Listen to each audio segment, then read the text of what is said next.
I am Father Dion, a Catholic priest of the Military Ordinariate of the Philippines and a chaplain of the Philippine Army. And this is Salita ng Diyos, ang ating gabay. Today is January 10, 2026, Saturday after Epiphany. Today's scriptural readings speak to two struggles many of us carry quietly: how to trust God in prayer and how to let go of control and recognition.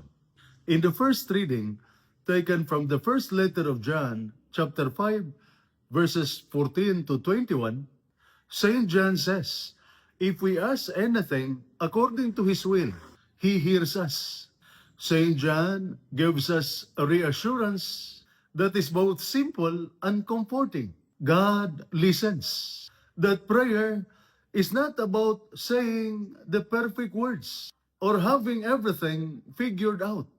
It is about trusting that God hears us even when our prayers are messy, tired, or unsure. Many of us pray while carrying worries about our family and work, anxiety about health or finances, regrets about past decisions, fears about the future. St. John reminds us that prayer is not about convincing God to care. God already cares. When we pray according to His will, we place our lives back into His hand.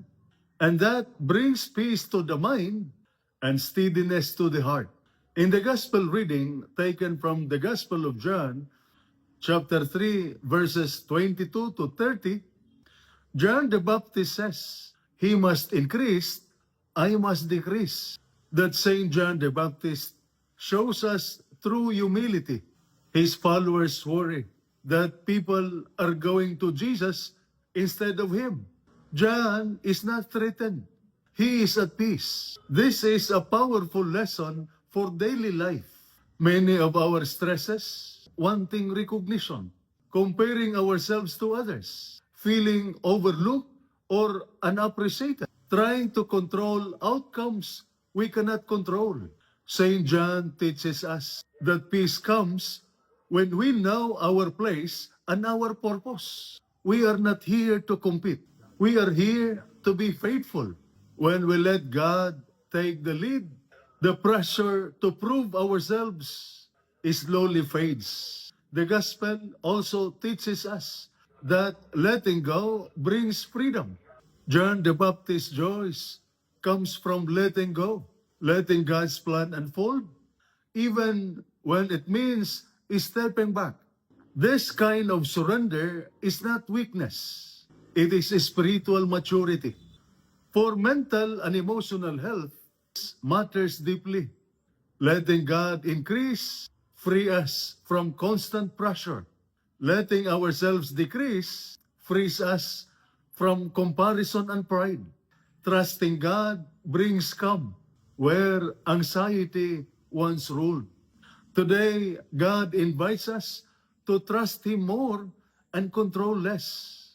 He hears our prayers, He knows our struggles, and He brings peace when we bring our lives back into His hands. And this is Salita ng Diyos, ang ating gabay. Let us pray. Lord God, teach us to trust You in prayer and to let go of what we cannot control. Increase Your presence in our lives and give us peace of heart. Through Christ our Lord. Amen. And may the Almighty God bless you and your family, the Father, the Son, and the Holy Spirit. Amen. Saint Michael the Archangel, Prince of the Church, protect us. Amen.